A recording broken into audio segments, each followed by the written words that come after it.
How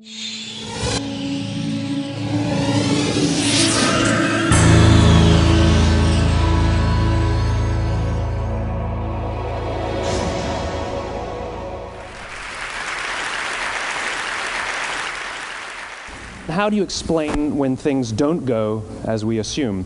Or better, how do you explain when others are able to achieve things that seem to defy all of the assumptions? For example, why is Apple so innovative? Year after year after year after year, they're more innovative than all their competition. And yet, they're just a computer company. They're just like everyone else. They have the same access to the same talent, the same agencies, the same consultants, the same media. Then why is it that they seem to have something different? Why is it that Martin Luther King led the civil rights movement? He wasn't the only man who suffered in a pre-civil rights America, and he certainly wasn't the only great orator of the day. Why him? And why is it that the Wright brothers were able to figure out controlled powered manned flight when there were certainly other teams who were better qualified, better funded, and they didn't achieve powered manned flight, and the Wright brothers beat them to it? There's something else at play here. About 3.5 years ago, I made a discovery, and this discovery profoundly changed my view on how I thought the world worked, and it even profoundly changed the way in which I operate in it. As it turns out, there's a pattern. As it turns out, all the great and inspiring leaders and organizations in the world, whether it's Apple or Martin Luther King or the Wright brothers, they all think, act, and communicate the exact same way, and it's the complete opposite to everyone else. All I did was codify it. And it's probably the world's simplest idea. I call it the golden circle.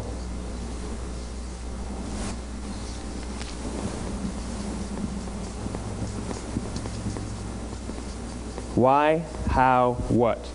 This little idea explains why some organizations and some leaders are able to inspire where others aren't. Let me define the terms really quickly. Every single person, every single organization on the planet knows what they do, 100%. Some know how they do it, whether you call it your differentiating value proposition or your proprietary process or your USP. But very, very few people or organizations know why they do what they do. And by why, I don't mean to make a profit. That's a result. It's always a result. By why, I mean what's your purpose? What's your cause? What's your belief? Why does your organization exist? Why do you get out of bed in the morning? And why should anyone care? Well, as a result, the way we think, the way we act, the way we communicate is from the outside in. It's obvious. We go from the clearest thing to the fuzziest thing. But the inspired leaders and the inspired organizations, regardless of their size, regardless of their industry, all think, act, and communicate from the inside out. Let me give you an example. I use Apple because they're easy to understand and everybody gets it. If Apple were like everyone else, a marketing message from them might sound like this. We make great computers. They're beautifully designed, simple to use, and user-friendly. Want to buy one? Meh. And that's how most of us communicate. That's how most marketing is done, that's how most sales is done, and that's how most of us communicate interpersonally. We say what we do, we say how we're different or how we're better, and we expect some sort of behavior, a purchase, a vote, something like that. Here's our new law firm. We have the best lawyers with the biggest clients. We always perform for our clients, do business with us. Here's our new car. It gets great gas mileage. It has, leather seats. Buy our car. But it's uninspiring. Here's how Apple actually communicates. Everything we do, we believe in challenging the status quo. We believe in thinking differently. The way we challenge the status quo is by making our products beautifully designed, simple to use, and user-friendly. We just happen to make great computers. Want to buy one? Totally different, right? You're ready to buy a computer from me. All I did was reverse the order of the information. What it proves to us is that people don't buy what you do, people buy why you do it. People don't buy what you do, they buy why you do it. This explains why every single person in this room is perfectly comfortable buying a computer from Apple. But we're also perfectly comfortable buying an MP3 player from Apple, or a phone from Apple, or a DVR from Apple. But as I said before, Apple's just a computer company. There's nothing that distinguishes them structurally from any of their competitors. Their competitors are all equally qualified to make all of these products. In fact, they tried. A few years ago, Gateway came out with flat screen TVs. They're eminently qualified to make flat screen TVs. They've been making flat screen monitors for years. Nobody bought one. And Dell came out with MP3 players and PDAs. And they make great quality products, and they can make perfectly well-designed products, and nobody bought one. In fact, talking about it now, we can't even imagine buying an MP3 player from Dell. Why would you buy an MP3 player from a computer company? But we do it every day. People don't buy what you do, they buy why you do it. The goal is not to do business with everybody who needs what you have. The goal is to do business with people who believe what you believe. Here's the best part. None of what I'm telling you is my opinion. It's all grounded in the tenets of biology, not psychology, biology. If you look at a cross-section of the human brain, looking from the top down, what you see is the human brain is actually broken into three major components that correlate perfectly with the golden circle. Our newest brain, our Homo sapien brain, our neocortex, corresponds with the what level. The neocortex is responsible for all of our rational and analytical thought and language.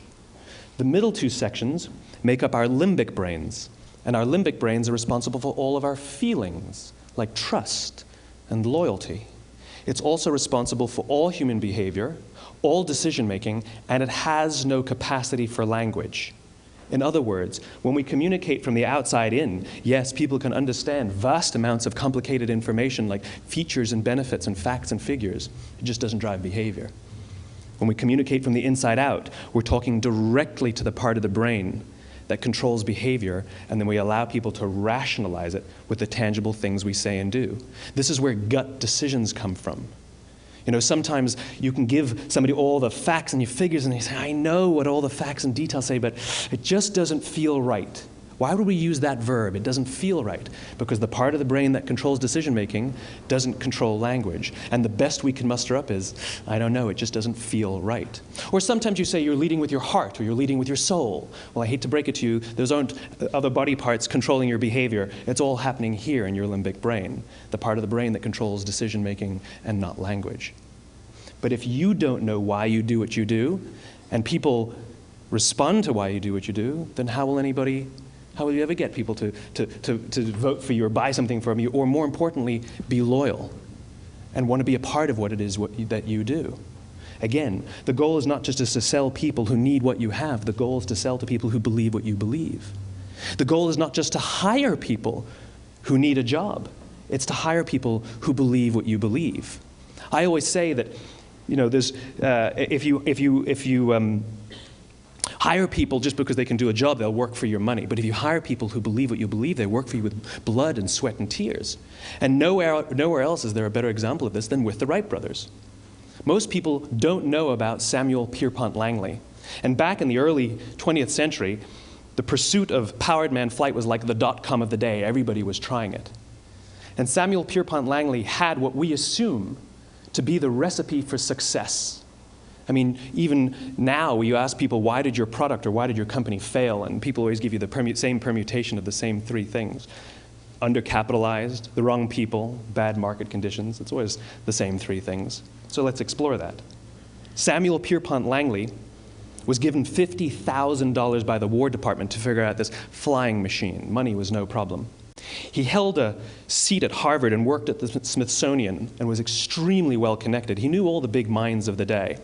He hired the best minds money could find, and the market conditions were fantastic. The New York Times followed him around everywhere, and everyone was rooting for Langley. And how come we've never heard of Samuel Pierpont Langley? A few hundred miles away in Dayton, Ohio, Orville and Wilbur Wright. They had none of what we consider to be the recipe for success. They had no money. They paid for their dream with the proceeds from their bicycle shop. Not a single person on the Wright brothers' team had a college education, not even Orville or Wilbur. And the New York Times followed them around nowhere. The difference was Orville and Wilbur were driven by a cause, by a purpose, by a belief. They believed that if they could figure out this flying machine, it'll change the course of the world. Samuel Pierpont Langley was different. He wanted to be rich, and he wanted to be famous. He was in pursuit of the result. He was in pursuit of the riches. And lo and behold, look what happened. The people who believed in the Wright brothers' dream worked with them with blood and sweat and tears. The others just worked for the paycheck. And they tell stories of how every time the Wright brothers went out, they would have to take 5 sets of parts because that's how many times they would crash before they came in for supper. And eventually, on December 17th, 1903, the Wright brothers took flight. And no one was there to even experience it. We found out about it a few days later. And further proof that Langley was motivated by the wrong thing, the day the Wright brothers took flight, he quit. He could have said, "That's an amazing discovery, guys. Now we'll improve upon your technology." But he didn't. He wasn't first. He didn't get rich. He didn't get famous. So he quit. People don't buy what you do, they buy why you do it. And if you talk about what you believe, you will attract those who believe what you believe. Well, why is it important to attract those who believe what you believe? Something called the law of diffusion of innovation. And if you don't know the law, you definitely know the terminology. The first 2.5% of our population are our innovators. The next 13.5% of our population are our early adopters. The next 34% are your early majority, your late majority, and your laggards. The only reason these people buy touch-tone phones is because you can't buy rotary phones anymore. We all sit at various places at various times on the scale, but what the law of diffusion of innovation tells us is that if you want mass market success or mass market acceptance of an idea, you cannot have it until you achieve this tipping point between 15 and 18% market penetration, and then the system tips. And I love asking businesses, what's your conversion on new business? And they love to tell you, oh, it's about 10%, proudly. Well, you can trip over 10% of the customers. We all have about 10% who just get it. That's how we describe them, right? That's like that gut feeling, oh, they just get it. The problem is, how do you find the ones that just get it before you're doing business with them versus the ones who don't get it? So it's this here, this little gap, that you have to close, as Geoffrey Moore calls it, crossing the chasm. Because you see, the early majority will not try something until someone else has tried it first.